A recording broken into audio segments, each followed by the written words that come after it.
What's going on, guys? It's Cliffy here. Today we are playing in the prelim final against the Stormers. Winner of this goes on to play, I believe it is either the Sharks or the... Oh, what a start. The Sharks or the Hurricanes. Oh, what a start this has been. We're already up towards the 22 of the Stormers. And as I said, a win here would allow us to go and make it into the... I guess the semi-finals, you would call it. This is the prelim final, the qualifying final, I guess you would say. For I think the way it works, and I'm not sure if this is the case now because I don't believe that this game does feature the new teams that are in Super Rugby. I think it's a Super, I want to say 15 in this, but I could be wrong. So basically what it is the top 6 teams go and make the playoffs. The top 2 secure themselves a home semi-final, and I think 3 plays 6, 4 plays 5, and so basically the lowest qualifier that gets through, which, you know, technically should be 4th, you know, they should beat 5th on paper, but it doesn't always work out like that, obviously. Oh, Richie. God, this offloading game is strong. Oh my God, Ryan Crotty, you are useless. We'll get on to you in just a sec, Crotty. But yeah, so the last qualifier goes and takes on whoever finished first, and then the higher qualifier, I believe, takes on second. But again, don't quote me on that. The way that the formatting and the fixturing and stuff is done just confuses the hell out of me. So I just prefer to go and stay away from it. So anyway, a win here today. We take on either the Sharks or the Hurricanes. I believe it is the Hurricanes because they finished second and the Sharks did finish first. But we will wait and see next week if we do manage to go and get up over the line in this one here. What I'm going to talk about today is obviously the international rugby that has happened over the weekend. I do only know the results of the New Zealand-Wales game and the English-Australian game. So I do apologise to any other fans, to I guess Argentinian fans. I think Japan took on Scotland possibly, and Argentina, I think we're playing Italy, but again, I could be wrong, I'm not 100% sure. So, going to start off first with the New Zealand and Wales game, and again, New Zealand were very slow coming out of the blocks. And, you know, this is a thing that I do always talk about. I talked about it in last week's video, that when it comes to, I guess, these mid-season tests for us here in the Southern Hemisphere, is that New Zealand always seem to have a lot of rust. They always seem to be very slow coming out of the blocks and seem to make it a lot harder or make the score a lot closer than, you know, probably it is. So, with that being the case, I think it was 36-22 from memory to the All Blacks, and it was 10-all at halftime. We were doing very well. I think it was in the last... I think in like the last 7 minutes or so, we did concede 2 tries. It probably was quite sloppy defence and, you know, quite tiring defence, which did, I guess, stretch that score out a little bit. You know, before that, we had kept Wales scoreless in the second half, which is a testament to our defence. Testament to the Welsh defence in the first half, though. They were very, very good. Then again, saying that, so were the All Blacks. It wasn't until, I believe, the 39th minute that the Welsh did finally go and cross for their first try. So it was a game, you know, that was hugely dominated by defence in the first half. The All Blacks kind of went and opened the floodgates in the second once the Welsh started to get a little bit tired, but they did seem to manage to get a little bit of a second wind towards the end. And this man here who is on the ball now, Israel Dagg, he played in his 50th Test match. I'm trying to remember. I just wanted to grub that along the ground still. Did play in his 50th Test match along with Ben Smith. So congratulations to both those players for going and passing that milestone. A huge, huge achievement to go and play 50 Tests for your country. And for both of them to score tries. I don't know if that has ever happened before. That's I was going to say that's going to go out on the full, but not quite the case. So huge, huge moment there. Both of them scoring tries. I think Dagg got the first one. Ben Smith could have had 2 potentially. We'll take a 5-man line out. Ben Smith could have had 2, but Dagg decided that the dummy was on, and it was on because he did go and score the try, obviously. We did see that man there who was just jumping, Sam Whitelock, make his return from injury to the All Blacks jersey, so he was a huge, huge boost. There was a lot of talk in the build-up, obviously, about a few changes that were made. Julian Savia dropped from the side, and... who was it? Luke Romano as well dropped. Well, not dropped, but I guess Sam Whitelock coming back from injury. And him and Retallick really are, I guess, our top 2 lock forwards that you are going to go and stick with. So, you know, it was so good, and they did talk about it in the pre-game, that to have two players like that is 120 test caps between those two players returning, you know, is just a huge boost, and it did show. It did come out very well. Remember, it was 36-10 heading into about the last 7 minutes. And then it was just around there that, you know, I think the All Blacks did get a little bit tired, which is quite strange because normally it is the other way around. Normally it is the opposition of the All Blacks that do get tired towards that end, and that is a poor pass. Crotty is going to step on the line, and we will talk about Ryan Crotty in just a second. Did play the whole 80 minutes in the game, but we'll get into that in the second half. And I guess just my thoughts on a few player ratings and how players went as well. So, oh, you're joking. You're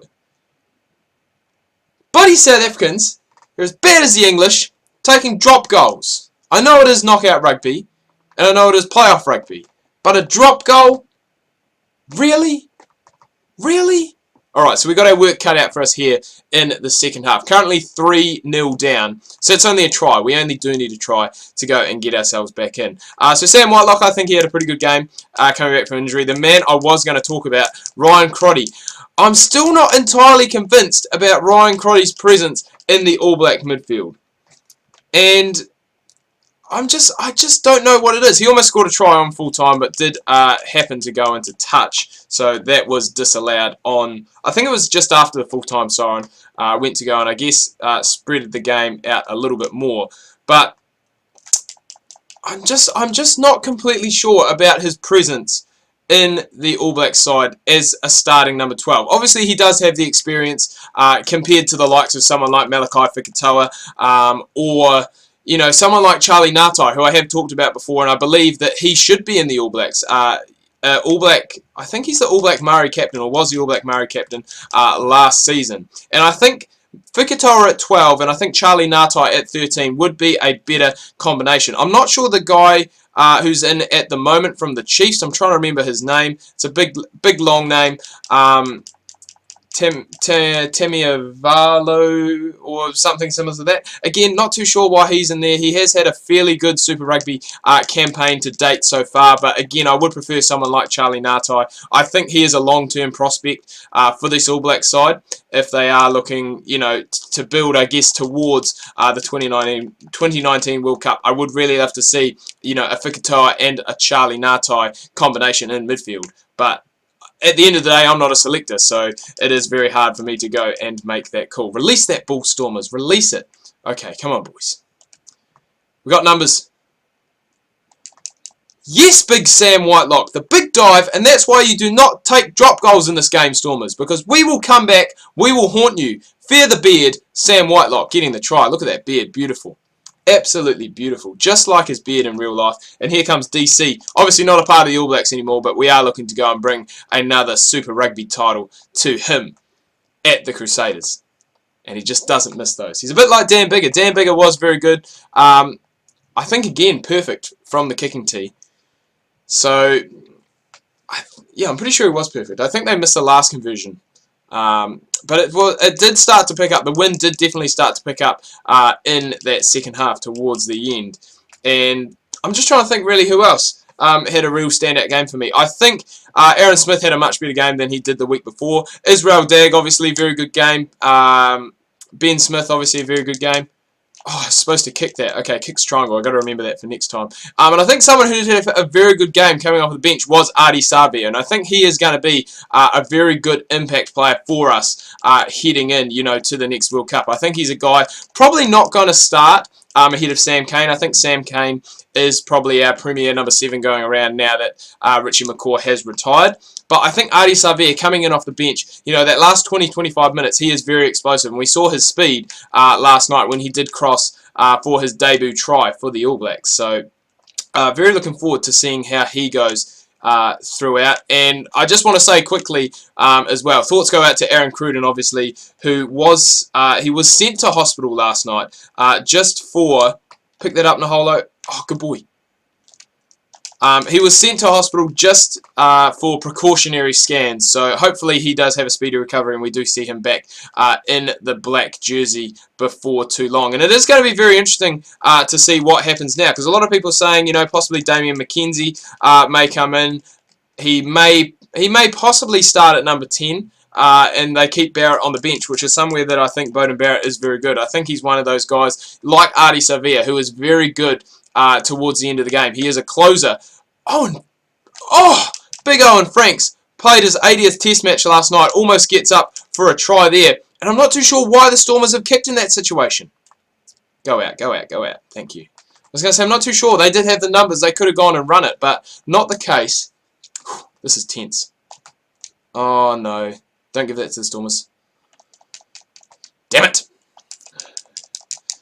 Drive him back, boys. Drive him back. And I did say I was going to talk about the Australian and English game, but we have almost run out of time. But I do know the score in that. Didn't see it fully. I was watching little bits when I was out on Saturday night. And they got up, I think it was 23-7. So Eddie Jones doing a number over his old team and getting the win. And that also does secure the series for the Poms as well, with one game left to go. So it is amazing what Eddie Jones has done with this English side. Obviously, an English side that did crash out of the World Cup just 18, well, not even 18 months ago. You know, less than 12 months ago. This is a team that couldn't even make it out of pool play in the World Cup, and the Stormers, I was going to say, are putting on a nice wee drive, but we are going to go and drive them back towards the end. Almost full time. We just need to make sure, well, it is over full time. We just need to make sure, I was going to say, we could almost give away a penalty, because if they are going to take a shot at goal, oh no. I was going to say, if they're going to take a shot at goal, that's not going to matter. He gets around. What a dummy! How do you do that, dummy? I want to find out how to do it. That was incredible. But all we need to do is just get possession of the ball, and if we do that, then we are going to see ourselves heading into a semi-final next week. But we are going to have to be careful here, because otherwise we are... Whew, I was going to say, otherwise we are going to be putting ourselves into a bit of trouble. Sam Whitelock, just kick it out, Robbie. Just kick it out, Robbie. Beautiful. The Crusaders head through. They win at home against the Stormers. 1 try to a drop goal. And that does see us, as I said, head into the semi-finals next week to take on, I believe, the Hurricanes, but it could be the Sharks. Not 100% sure. We will have to go and wait and see. Anyway, guys, I'm going to wrap things up here. Do hope you've enjoyed this video. If you have, please remember to leave a like. If you are new, please do subscribe. Make sure you check out my Facebook and Twitter links that can be found down below in the description. Make sure you tune in tomorrow. I've got more Don Bradman cricket coming your guys' way with some batting career. Make sure you do not miss that.